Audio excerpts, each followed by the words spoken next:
morning mga guys. Good morning mga kamami.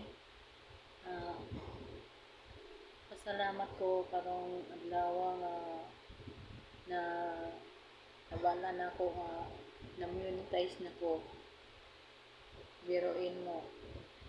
Umabot ako ng 1 taon at saka 1 buwan bago ako nang-monetize. Muntik na ako huminto dahil nga ang hirap kaya mag-content lang bawat araw kung ano yung content mo. Mahirap. Tapos, para susuko na ayaw ko na dahil naiisip mo, ano na naman susunod i-vlog mo. Kasi ang hirap na dahil naiisip mo bukas ano na naman i-vlog mo yung content mo. Nagtiyaga man talaga ako. Yung niluluto ko, yun anong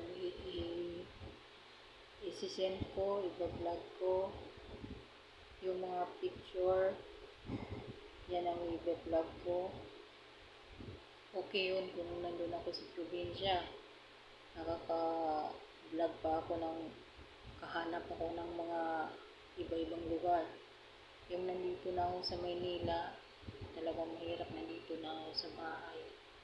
Kaya nagsisend na lang ako ng pictures. Tsaka yung niluluto kong mga simple lang yung niluluto. At una-una talaga ako nagpapasalamat sa Panginoon. Tsaka sa mga kapatid ko. Tsaka sa mga followers ko. Tsaka sa lantaw sa akong mga reels.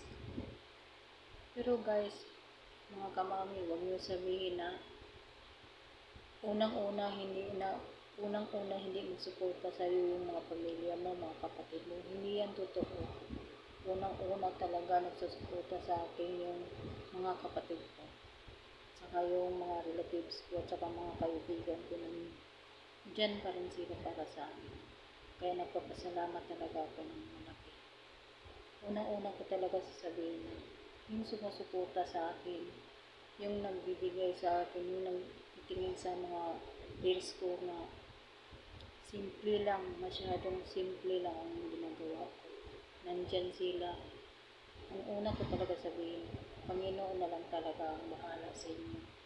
God bless you all always. Thanks God na kahit pa paano na monetize na po. Salamat talaga ako sa lahat ng sumusuporta sa akin. Panginoon ang bahala sa inyo.